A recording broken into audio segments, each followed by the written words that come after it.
¿Qué tal, amigos?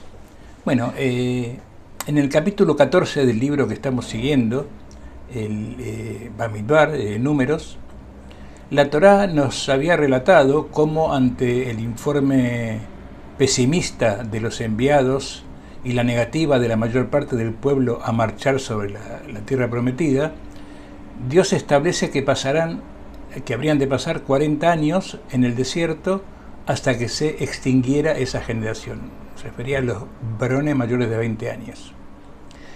Y que por lo tanto serían sus hijos, una nueva generación, nacida en el desierto, la que sí estaría en condiciones de cumplir con los designios divinos, con aquellas promesas que había efectuado Dios a los patriarcas. Ahora esta semana estamos en el capítulo 20 del mismo libro de Números, en la parashá de esta semana, que es Jucat, cuando ya pasaron casi 4 décadas, o sea, ya pasó todo ese lapso que Dios había dispuesto, y ya son adultos lo que eran niños en el relato del capítulo 14, que me refería antes. Entre los versículos 1 y 5 de este capítulo del 20, se nos dice que muere Miriam. Miriam, como saben, era la hermana de Moshe y de Aarón, y además era quien se ocupaba del agua, sabía encontrar las fuentes de agua, aquello de, según golpees la roca, sabes, según el sonido que te devuelve, sabes si hay agua o no, en fin, eso se ve que ella lo manejaba muy bien. Inmediatamente después de la muerte de Miriam, prosigue el relato, que sin solución de continuidad, enseguida, de manera muy similar, diría harto similar a cómo lo hacía la generación de sus padres, estallan las protestas entre esta nueva generación de adultos.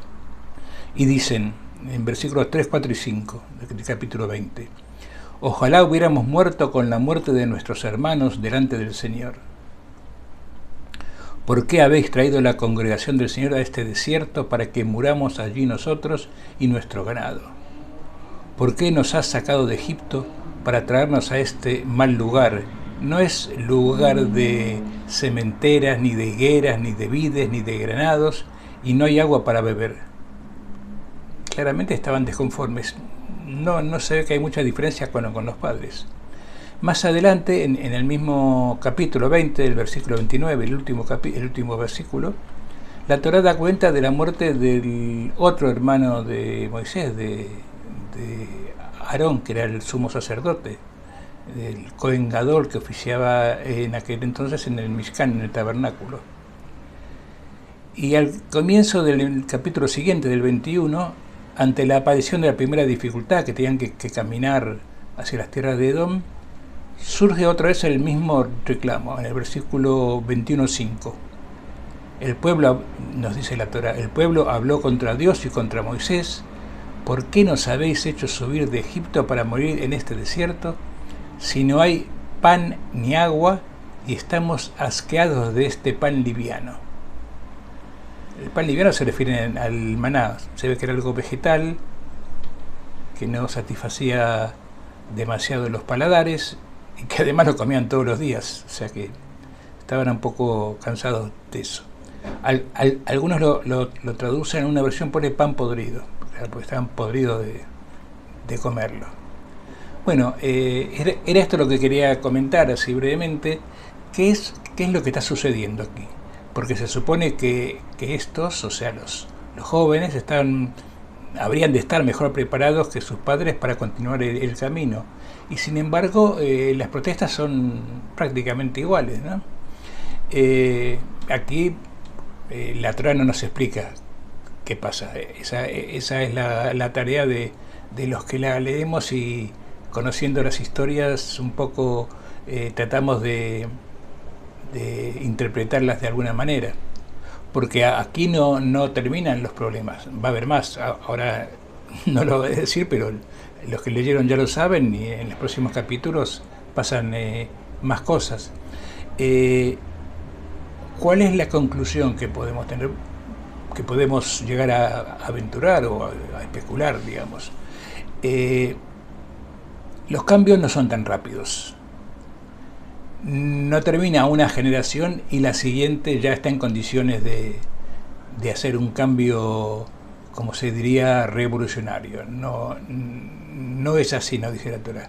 Los hijos, a pesar de no haber estado en Egipto, siguen reclamando lo de Egipto porque lo deben recordar de sus padres o sus madres que también todavía vivían, porque aquel castigo fue para los hombres, no para las mujeres, lo de los 40 años. O sea que vivían un montón de abuelas en ese momento, o de madres mayores, y entonces habrían escuchado en las tiendas, en los corrillos, y posiblemente nos está diciendo la Torá, bueno, aquí tenemos una generación que no es tan peligrosa como lo fue la anterior para como cuestionamiento de la autoridad de Moshe y de Aarón especialmente, y cuestionamiento también del proyecto de Dios. No es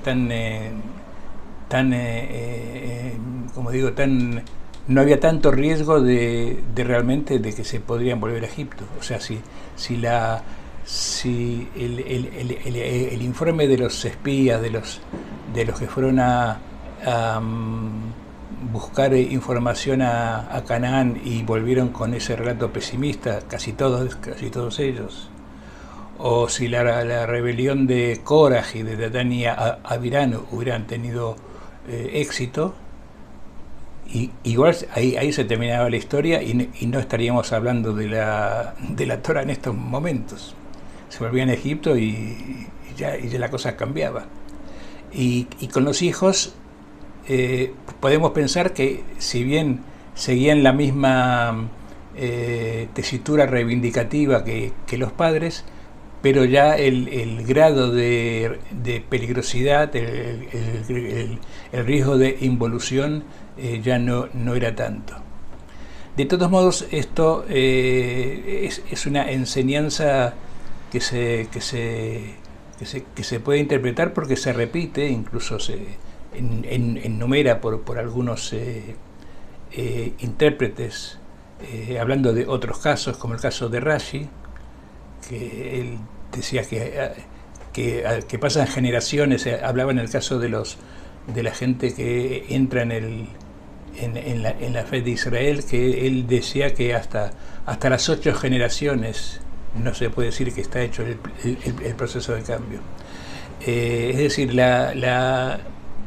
lo que quiero decir, me entenderán, es que los cambios no son de un día para otro, ni se crea de una generación para otra. Requiere tiempo, requiere educación, requiere una dirigencia que esté acorde con lo que pretende, que tenga una conducta acorde con lo que pretende. Y bueno, la historia de los reinos de Israel y de Yehudá, la tarea de los profetas advirtiendo de los errores que estaban cometiendo, de las transgresiones, de los pecados, nos da cuenta de que el proceso iba para largo. O sea, que incluso ya establecidos en la tierra, en la tierra prometida, establecidos en Eretz Israel, todavía seguía un largo camino. Y no solamente está establecido, sino toda la historia del pueblo judío, y se puede decir la historia de la humanidad, no es más que una constante educación para mejorar, o habría de serlo, por lo menos una educación para mejorar. La intención de la idea judía, de la filosofía judía, de la religión judía, sí, es la de mejorar, es el Tikkun Olam, el arreglo del mundo, y para lo cual tenemos que incorporar el conocimiento.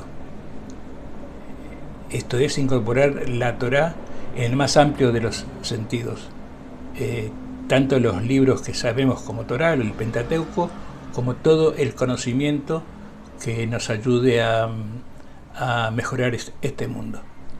Bueno, Shabbat Shalom a todos, muchas gracias y hasta la próxima. Chao.